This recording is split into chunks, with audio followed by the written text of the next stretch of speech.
I'm trying to decide where I'm going to sit. It's like, I'm not sure. more than I can do to decide. It is, I understand.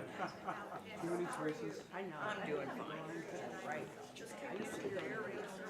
But I'm going to the Oh no, she's going to the right. I know. Walk away no. from the light. Occupational hazard. Because I'm always in a crash show or in a no-show or something. How was the rest? It kind of turned out to be a bust. I think on Sunday we had like 25 people. And Saturday wasn't much better. But we finally figured out that what the deal was is even though it was the first week of December, it was really the end of Thanksgiving Day weekend. And so everybody was going to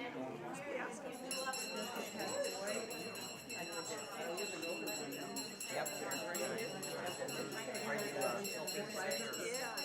today or? My knees are killing me. If I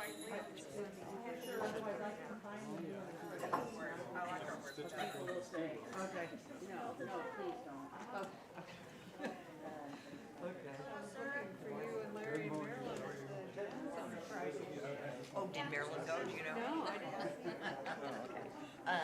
Larry had a colonoscopy.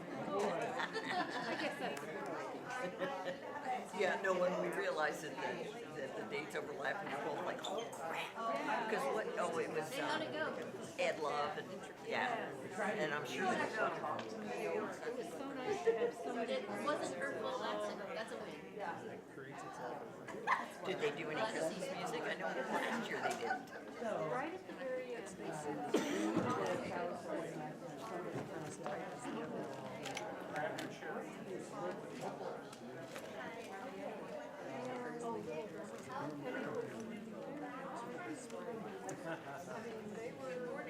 Really jazzing it up.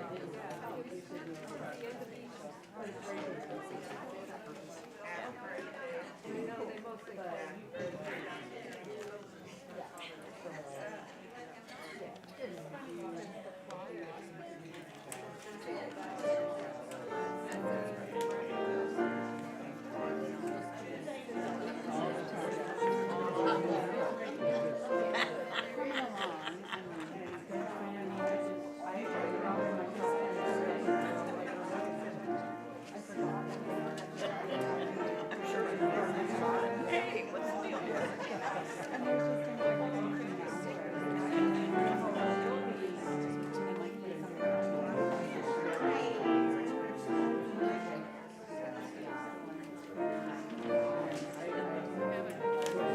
signed up.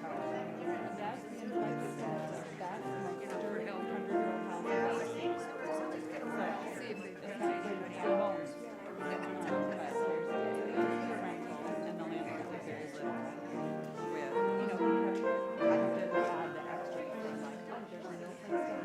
See if they find anybody else. So he didn't like, he didn't get sold to somebody. Well, I think, whatever. Maybe, he's a professional athlete, so I couldn't find anything somebody to do it. To make sure there's stoppers in the drain. Like there's 1,000 little things like that. But new windows, new roof. Oh, that's good. That's a, so is there a basement to it? Yeah, there's a basement. Usable or just? Yeah, we got some vinyl put down in there and made it into like a little family room for the kids to play in. So I'd love for you to come by and just, Could you keep order your eye on it. B Street or something? 33rd and like between D and F. Oh, okay. You're like, Yeah. Oh yeah, sure. Yeah. So my own is if you're going for 8 This is Larry. Yeah, by all means. He's out there messing with the grandkids. Hoping somebody else. Have your perspective on however you want to do that. Like you're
morning.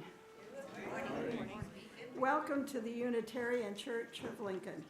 My name is Mary Kay Stillwell. My pronouns are she, her, hers, and I'm a worship associate here at the church. Over the last few years, the way we have met has often changed. But whether in person on Zoom or YouTube live stream, or some other way we cannot yet imagine, worshiping together is a chance to deepen our connection with the sources of meaning in our lives and to proclaim who we are and what we're about. Throwing open our doors, the doors of the congregation, and proclaiming the radical love and welcome that is at the heart of our faith. At this time, Leslie Ryan from the Board of Trustees would like to offer her own welcome and give us a few announcements. Good morning. I'm Leslie, member of the Board of Trustees, and I want to offer a special welcome to those of you who are visiting for the first time. I have a few announcements to share as the church community extends beyond Sunday morning worship. After church today is a winter congregational meeting at 11:30. If you're a member, we hope you will attend and vote. Join us next Friday, December 13th in the gallery for the annual Super Supper. Come for soup, stay for the crafts, music, and holiday joy. Sign up today in the gallery. The Religious Growth Morning Committee invites you to share memories of Chelsea. There's a book in the gallery near the fig tree with appropriately colored markers and stickers.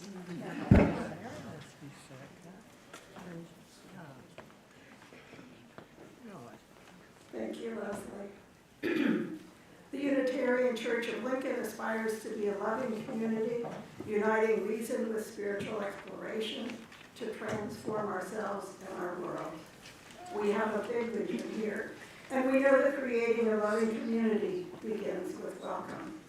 So whether this is your first time, your 100th time, your 500th time, if you came here hopeful or heartbroken, whatever your age, your gender, your skin color, whomever you love, you are welcome here. As we enter into worship, take a moment to center yourself in this place. Find a comfortable place with your body, take a few deep breaths, and let us continue into worship with our chalice lighting.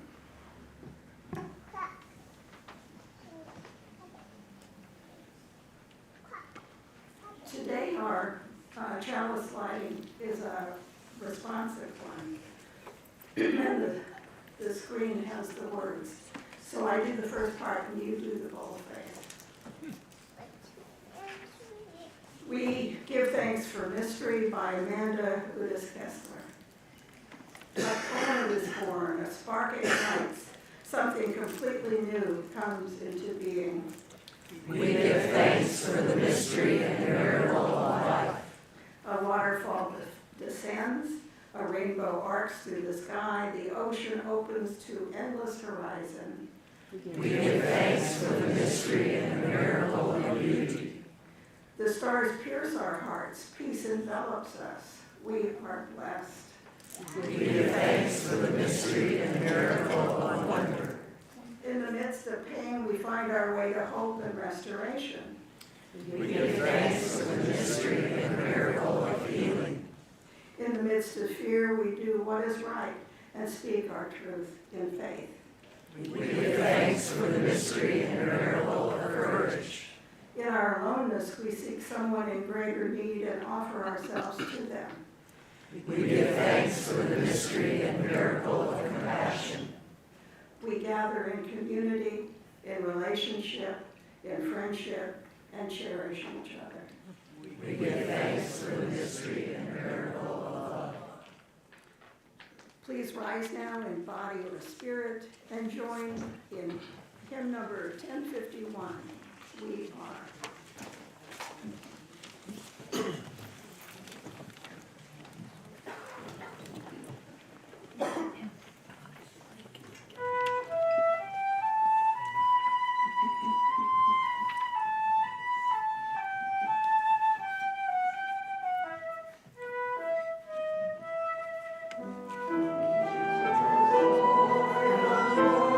Rises and sings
If anyone would like to come forward for this story, you can do so now.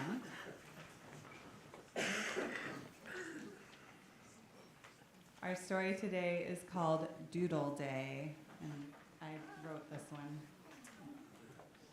In the small town of Scribblewood, where it always seemed to snow just enough to make your boogers freeze, but never enough to cancel school, there lived a boy named Milo who loved to draw. Milo's sketches were everywhere, in the margins of his math homework, on the hallway wall, to the dismay of his mother. And once even on a napkin, the mayor coincidentally picked up off the ground when Milo dropped it in the restaurant they happened to be at. The mayor kept it. She said it captured the spirit of the town. But one chilly December afternoon, Milo stared at his blank notebook and sighed. His older sister, Mira, peeked over his shoulder. "Why so mopey, Milo?" she asked. "I'm bored of all the same holidays," Milo said. "Christmas, Hanukkah, Kwanzaa, New Year's, they're all great, but I want something different. They're not creative enough. What if I want to make my own holiday?" His older brother, Logan, who was sitting on the floor building a Lego snowplow, chimed in. You mean like Chris Mahana Kwanzaa? You can't just make up a holiday, Milo. That's like saying I can make up a month or a day of the week or something. "Why not?" Mira said, tilting her head. "Who says we can't make up our own traditions?" Maybe Milo's onto something. Milo's eyes got big as if he'd thought of the world's best idea, which he probably had. He grabbed his notebook and began to doodle furiously. Okay, Milo muttered. "Step 1, a holiday needs a name." How about Milo Mess?" Mira teased. "It's too braggy," Milo replied, chewing on his pencil. And then he grinned. "I've got it. Doodle Day." Logan rolled his eyes. "Like a rooster, cock-a-doodle-doo? That sounds ridiculous." "I think it sounds fun," Mira said. "What's it about?" Milo spun around in his chair. "It's about celebrating creativity. Everyone can doodle whatever they want. On paper, on snow, maybe even on each other's faces. No rules. Except," Mira said, "no permanent markers." She had learned this lesson the hard way a few months ago. "Fine, no permanent markers," Milo agreed. But, Mira added thoughtfully, if you're going to make a new holiday, it has to be about more than fun. Holidays are really about people, about being together, and about love. If you want your holiday to stick, it should bring everyone closer. Milo stopped doodling and nodded. "Got it. Doodles, togetherness, creativity, and love. This is going to be the best holiday ever." Over the next week, Milo invited the entire neighborhood to celebrate the first ever Doodle Day. Together, the children created invitations and gathered as many people as they could over to their home, even the mayor. People showed up, a little confused, but very curious. "Welcome," Milo announced, standing on a snowbank just off the front porch with a crayon in his mitten. "Today we doodle our dreams, our ideas, and even our mistakes, because sometimes mistakes turn into the best things." "Together?" someone asked. "Together," Milo said. Milo handed out buckets of washable markers, sticks for drawing in the snow, and even some chalk for the brave souls willing to doodle on icy sidewalks. At first, people hesitated. Ms. Dickinson, the baker, nervously drew a lopsided cupcake on her mitten. "Oh dear," she said, "it's not perfect." "It's great," Milo cheered. "This holiday is definitely not about needing to be perfect. Now maybe add sprinkles or anything else your heart desires." Soon everyone was doodling. Mr. Weddleton, the librarian, drew a giant dragon in the snow. The triplets painted their dog to look like a zebra with pet-safe paint, of course. Shelley drew a unicorn, Cora drew a mermaid, Mr. Schaefer doodled a beautiful garden landscape, and Mira asked people if she could draw flowers on their cheeks. Logan, who had decided the holiday wasn't so bad, drew video game images on his coat sleeve. Even the mayor participated. She drew lots of plans for the city on the sidewalks. The best part of the day wasn't the doodles themselves. It was how people laughed together, helped each other, and came up with new ideas. When Mr. Weddleton accidentally spilled snow all over his dragon, Miss Summermeyer helped him turn it into an ice cream cone. And when Logan ran out of space on his coat, Mira let him draw on her gloves. By the end of the day, everyone gathered in the town square, admiring their creations and enjoying each other's company with some hot chocolate in hand. "See," Milo said, holding up his notebook, now bursting with drawings from the whole town. "It doesn't matter what your doodle looks like. The point is that we made them together, and we did it with love and joy." From that day on, Doodle Day became a new tradition in Scribblewood. Every December, people grabbed their markers, chalk, and crayons to doodle their way into the holidays, knowing that the most important part wasn't the art, certainly wasn't about perfection, but instead it was about the people they shared it with. And Milo, well, he was already working on next year's holiday, the Festival of Giggles, where everyone wore silly hats and told bad jokes. But for now, he smiled, knowing that the best traditions are the ones that bring people together with laughter and, most importantly, love at the center. Did you know that there was a holiday created by Unitarian Universalists to celebrate our values? Unitarian Universalists, who are known for their commitment to love, justice, and community, created a holiday called Chalaka. Chalaka is celebrated over 7 days, with each day dedicated to one of the 7 principles of Unitarian Universalism. We've since moved our beliefs to center around new Article 2 language, but the initial holiday focused on the 7 principles. This is a fantastic illustration on how holidays and traditions can and should change over time. On each day of Chalaka, people light a chalice, a symbol of our faith, and reflect on values like the worth of every person, fairness, kindness, and care for the earth. Some people exchange small gifts, perform acts of kindness, or spend time together, finding ways to live out the principles they hold dear. Chalaka reminds us that holidays can be meaningful and creative, just like Doodle Day. What kind of holiday would you create to celebrate the things you care about most? Maybe you should create it. And that is the end of our story. The children can head back to their class.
join me now in a time of prayer and meditation?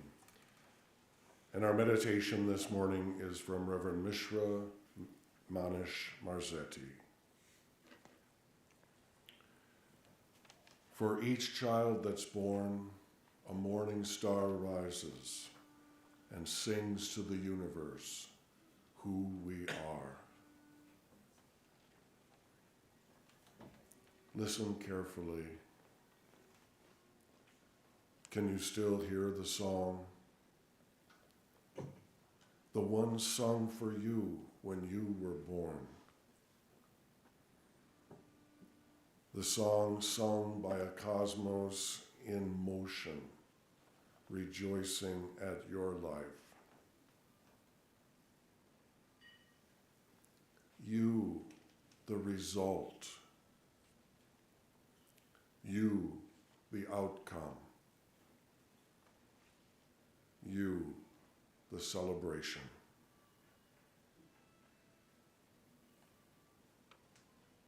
Listen carefully.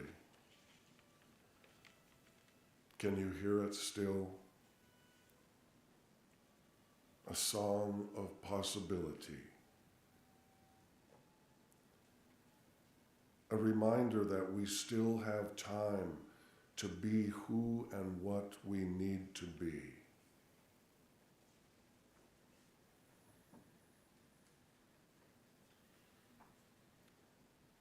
Listen carefully. The vast expanse echoes a recognition that it's not always easy. Possibilities can be hard to pursue.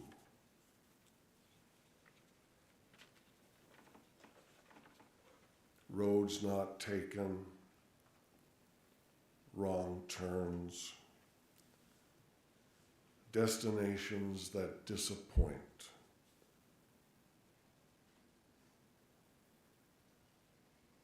Through all of this, the song persists.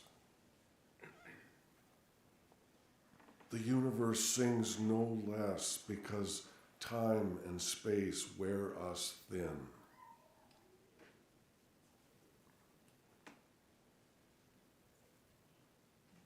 The music calls us to recognize our limitations,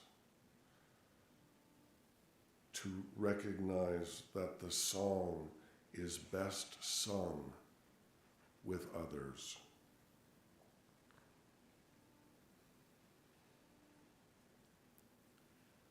Here in community,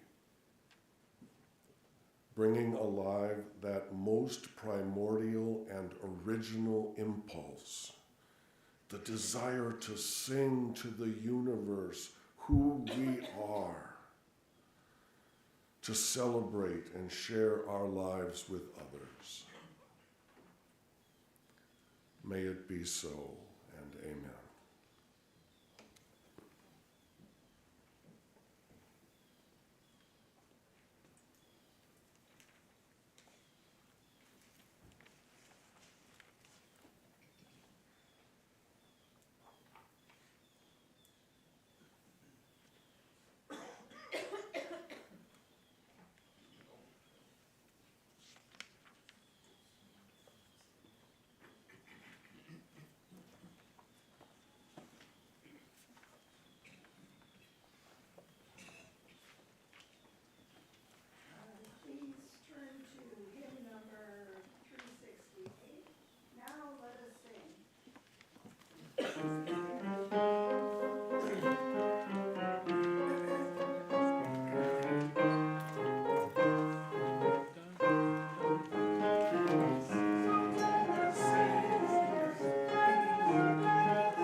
Our reading today is called Skeptical Mysticism. It's from Daily Afflictions by Andrew Boyd.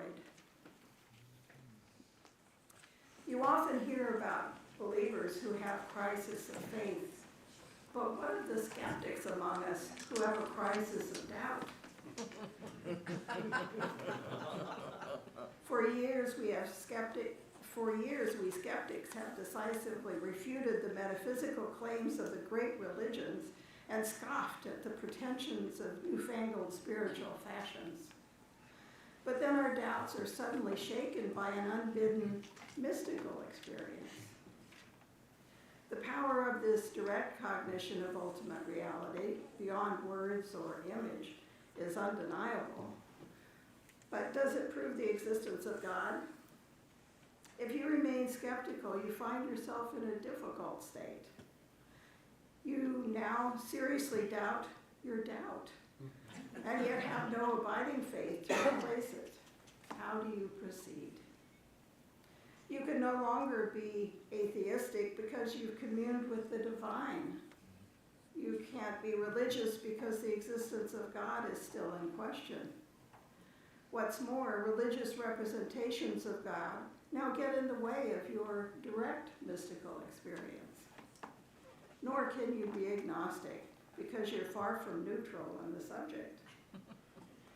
You must become a skeptical mystic.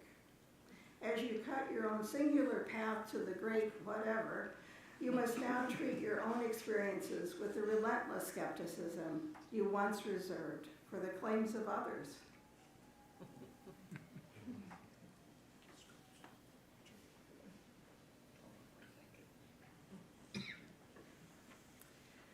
Each week we take up an offering, a collection, to support the work of this church and our partners in the community.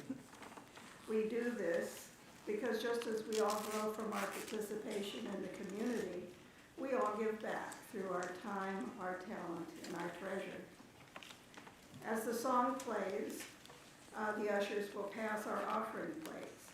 You can also give by texting UC Lincoln and the amount to 73256.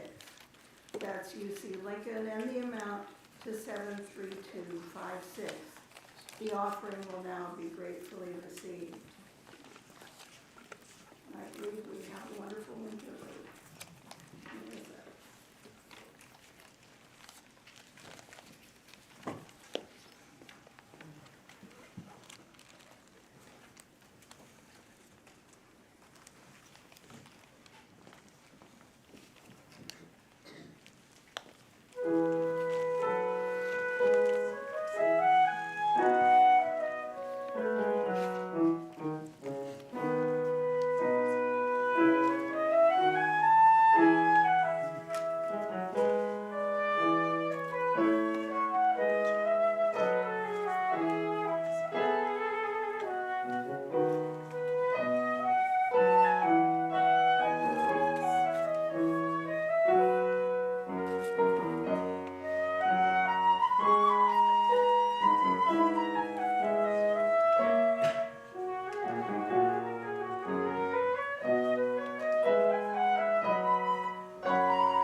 Lincoln.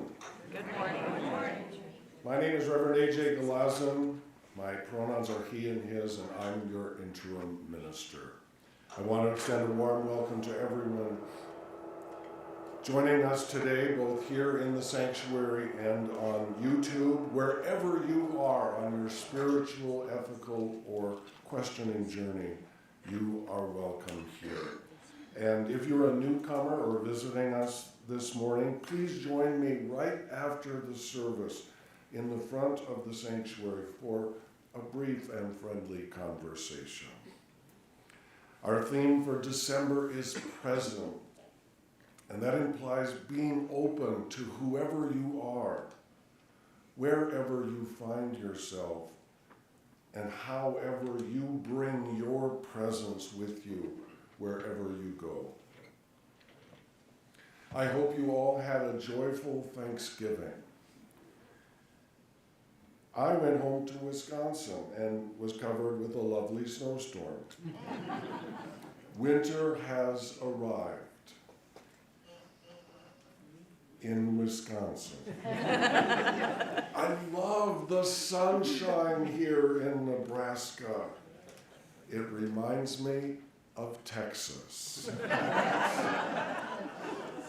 Now, not everything in a beloved community is planned from the top down. It's also the grassroots events that are a sure sign of a healthy congregation. Not to mention great advertising for newcomers, showing that church is not just a place for deep and thoughtful introspection, but also a center of friendly and fun fellowship. Coming up this Friday is a great example. Soup supper. Now I ask you, who don't like soup? Say that with me. Who don't like soup? Now, from what I understand, soup supper is a holiday tradition here.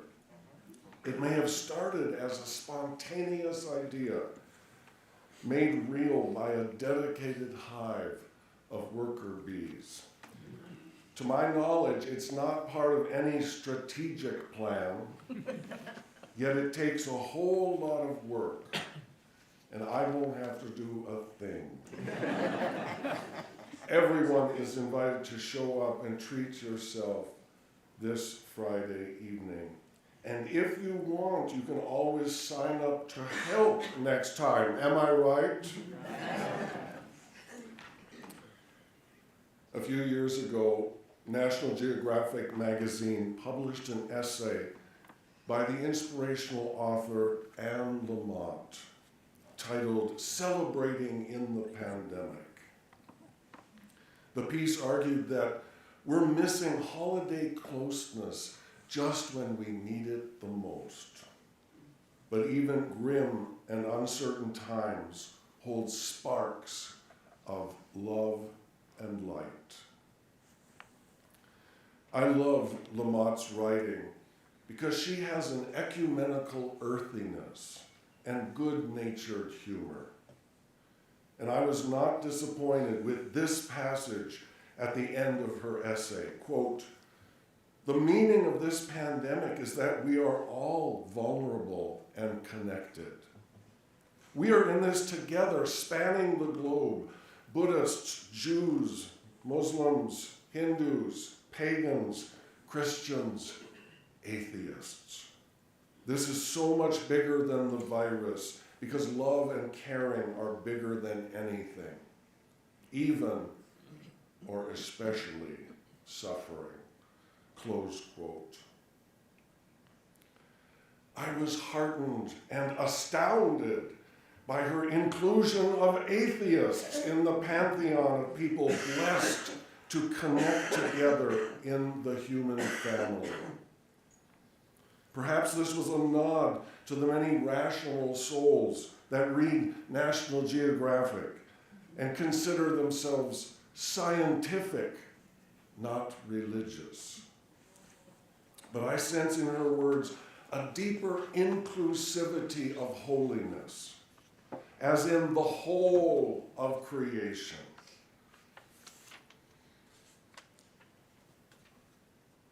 The atheists I know are generous and wholesome people, worthy of celebration and sacrifice, helping to build a better world for everyone, regardless of creed or lack thereof. And with an ever-growing social rift between politics, religion, and science, it was so refreshing for me to find a message of common ground, that love and caring are bigger than all of us. And I remain committed to a faith of radical inclusion, and this includes atheists. But I'm still feeling uneasy with the way atheist is sometimes equated with meaning everybody else. Or even worse, someone that doesn't believe in anything.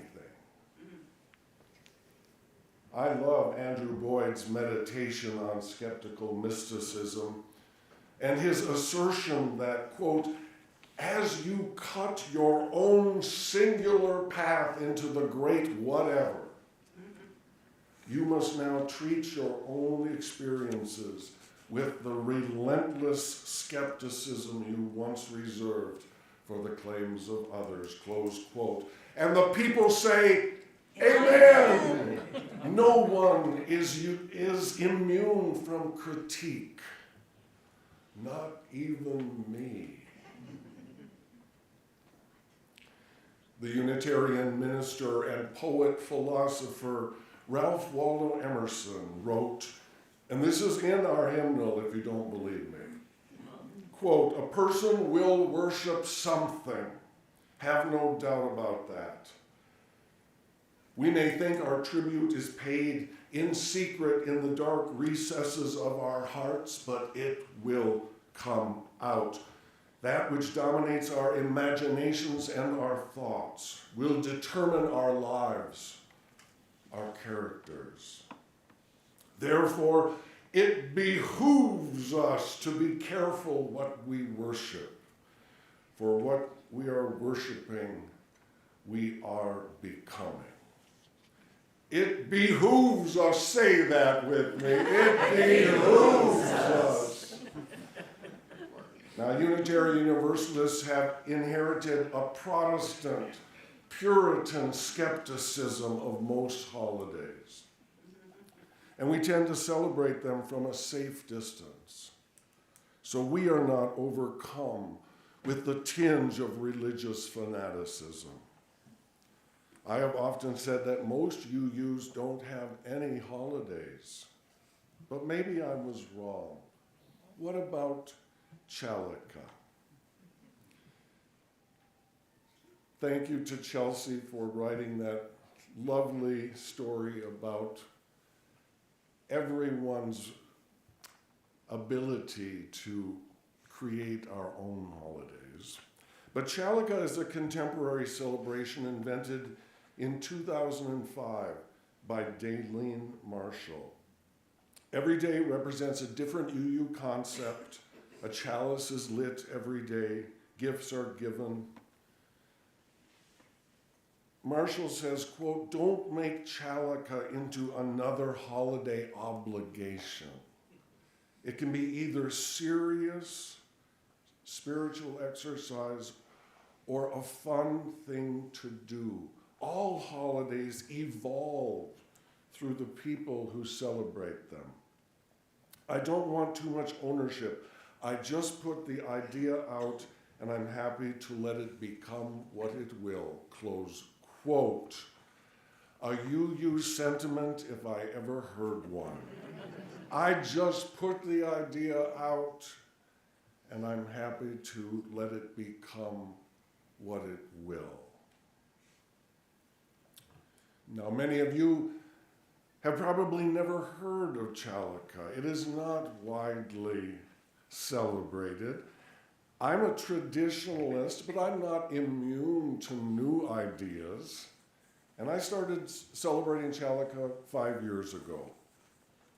Every year I do something different to acknowledge some of our unique customs and aspirations. Unitarian Universalists do not have a common profession of faith. We believe in deeds, not creeds. It's another way of saying actions speak louder than words. But many people seek direction and helpful tips. So the 7 principles were adopted as guideposts, not as definitive commandments. With the Article 2 revisions adopted last June, we now have the acronym JETPIG as a reminder of our values. I did not join this faith community because of the 7 principles. I joined because of the variety and balance in the philosophical presentations, the creative use of original and familiar symbols, and the honest sharing of what we discover here together. I believe we practice what the Dalai Lama calls the basic spirituality of human kindness, served with a side of healthy skepticism. Now, I found myself in an embarrassing situation a while ago when, in a passing conversation, someone learned that I was a Unitarian Universalist minister and questioned me, "What is Unitarian Universalism?" And I was dumbfounded. My brain froze because there is no easy answer to that question. It all depends on where the inquirer is coming from. It doesn't help for me to be a dump truck unloading a pile of theology when a few choice words will do the trick. What Unitarian Universalism means to me after my years of study, debate, and higher moral criticism is not the place to begin. And so I feel for each one of you. If you are ever asked about our free and liberal faith, and you are left scratching your head for something appropriate to say, it is not easy. Just remember JETPIG. Kathy Underwood, Director of Lifespan Faith Formation at the Unitarian Church of Evanston, Illinois, says it clearly, quote, "J is for justice. This means we work for a better world for everyone, and we use our democratic process to make decisions. E is for equity. Equity means we work for a peaceful and fair world. Equity means we all have to get it. T is for transformation. Transformation means we keep growing and learning together and know that this will change us. P is for pluralism. Pluralism means more than one way. We celebrate that we have many sources that inspire us. We make room for different cultures, experiences, and beliefs. I is for interdependence. That means we are all connected, people, creatures, the planet, and we honor them by taking care of them. And G is for generosity. Generosity means we have giving hearts that we share what we have and we practice being grateful. Close quote. And in the center of it all is something I will never forget, and that is love. Love is easy for me to remember because love is at the center of all our values. And love is why we can celebrate any holiday. Like the church auction or the handmade harvest show, we want everyone to leave here with something.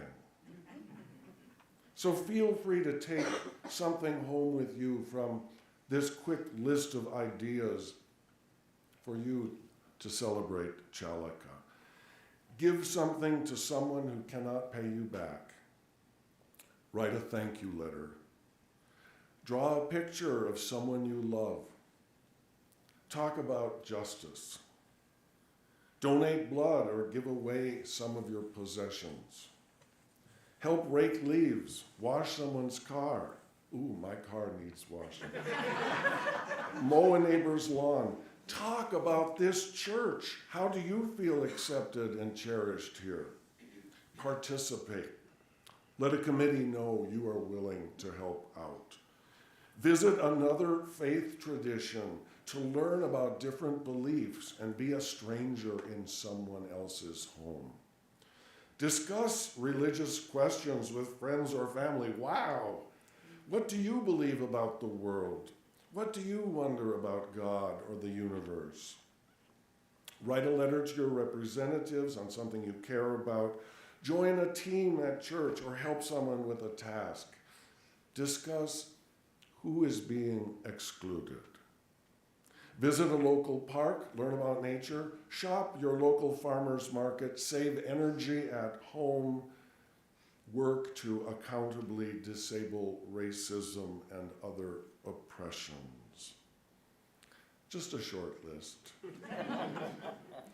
How will you celebrate Chalaka this year? Dear friends, you already have, just by showing up here today. Don't make Chalaka another holiday obligation. The possibilities are endless, and I'm happy with whatever you do, especially when you offer the basic spirituality of human kindness, served with a side of healthy skepticism. Blessed be, may it be so, and amen. Will you rise now and bow to your spirit for our closing song number 370, All People That on Earth Do Dwell.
Our closing words are from Brian Kiley.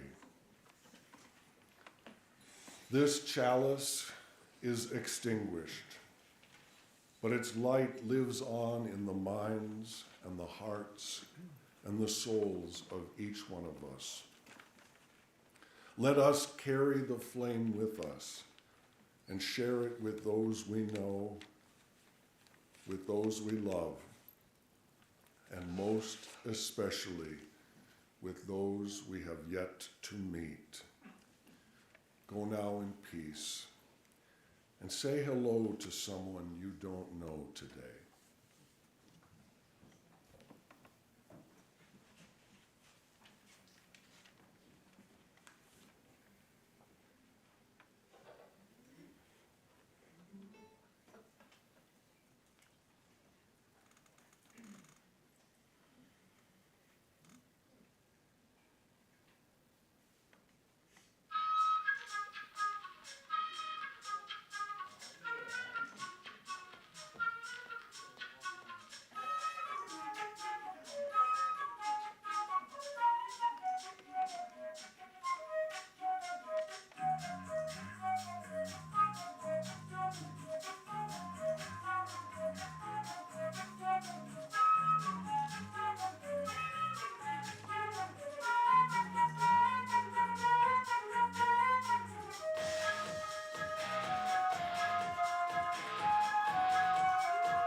Well, in the spirit of his many words, I never seen you on Pegmill Speech Madison. How'd you find this? By chance, I am basically a Peggy Miller. Oh, yeah. The re-election is about, I saw that. and so I was like, all this time, everything I resisted wasn't Yay for Amy Miller's place. I know. So, I'm on YouTube. Yeah, yeah. Well, kind of soup supper, so you can really kind of get to know what I got it. I have my last final on Friday. So as long as I don't fall asleep and forget to wake up, I'm planning on coming to fix my stuff. We've never gone to church. We'll stand on it. So no. Madison. Yeah. Nice to meet you. We met a few weeks ago and you were talking about my sweater and how it was knit a certain way and I didn't even know. But yeah, it's just nice to see you again. You know, my daughter works at the hospital, Elizabeth Chilton. Oh my goodness.